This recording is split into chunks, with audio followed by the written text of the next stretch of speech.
ترمیم کے بعد کہاں بچے؟ دیکھیے جی، کمال مذاق ہے اس ٹائم اس ملک میں، اور کمال بے شرمی ہے کہ اس ٹائم حکومت کو بھی نہیں پتا کہ 27ویں آئین کا ڈرافٹ کیا ہے۔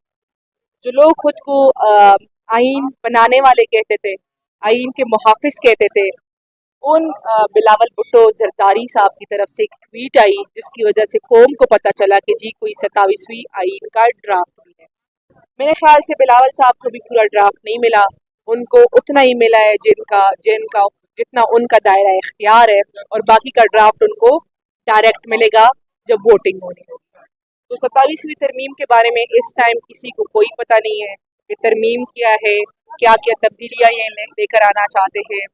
یہ صاف سی بات ہے، ترمیم ہمیشہ ایک بہانہ ہوتی ہے، نشانہ صرف اور صرف عمران خان ہے کہ اس کو کیسے ہم زیادہ سے زیادہ اندر رکھیں۔ تو میرے خیال سے یہ اس ٹائم جمہور کے لیے ایک قابل شرم بات ہے کہ کس طریقے سے یہ ترامیم کی جا رہی ہے، اور یہ اس لیے کی جا رہی ہے کہ اس ملک کے نظام کو مفلوج رکھا جائے، اور عدالتوں کو یرغمال رکھا جائے، اور خان صاحب کو اندر رکھا جائے۔ میرے خیال سے نہ مجھے پتہ ہے کہ ترمیم میں کیا ہے، نہ حکومت کو پتہ ہے، نہ لا منسٹر کو پتہ ہے۔ میرے خیال سے فیصل واڈا صاحب سے پوچھنا چاہیے اور محسن نقوی صاحب سے پوچھنا چاہیے کہ ترمیم میں کیا ہے۔ آپ ان سے کوشچن کریں، میں ان کا جواب دیکھوں گی تو پھر اس پہ مزید کمنٹ کروں گی۔ ناظرین، 27ویں آئینی ترمیم سے متعلق گرما گرمی دیکھی جا رہی ہے، اور اراکین پارلیمنٹ اس وقت پارلیمنٹ کے باہر بھی میڈیا سے گفتگو کر رہے ہیں۔ سینیٹر مشال یوسف زئی پاکستان تحریک انصاف کی، ان سے بات چیت کرتے ہیں۔ ناظرین، اس وقت پاکستان تحریک انصاف کے سینئر رہنما بیرسٹر علی ظفر صاحب ہمارے ساتھ موجود ہیں۔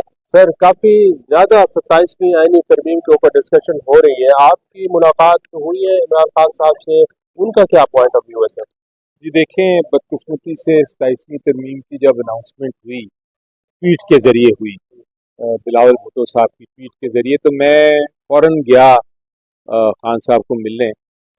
صبح 12 بجے سے لے کے 6 بجے تک بیٹھا رہا، وہ کہتے رہے اندر سے کہ ہم شاید بلائیں، انتظار کرتا رہا، لیکن ملاقات نہیں ہو سکی۔ اس لیے 27ویں ترمیم کے اوپر جو بھی بات میں گفتگو کر رہا ہوں وہ اپنا ہماری ایک پارٹی کا موقف ہے، خان صاحب کی اس پہ ڈائریکٹ انپٹ نہیں ہے، لیکن مجھے یقین ہے کہ ان کا جو ہم کہہ رہے ہیں ان کا بھی یہی موقف ہوگا۔ ڈیٹیلز تو ہمیں بھی نہیں پتہ کہ کیا آ رہی ہیں ڈرافٹ میں، لیکن جو جنرل باتیں ہیں اس پہ تو وہ ان کو مسترد کریں گے جب ان کو اس کی ڈیٹیل بتائی جائے گی۔ آپ کے علاوہ کسی اور پارٹی رہنما نے خان صاحب سے اس کے اوپر ون آن ون ملاقات کر کے ان کو بتایا ہے کہ 27ویں آئینی ترمیم ہے، اس کے اوپر آپ کا کیا؟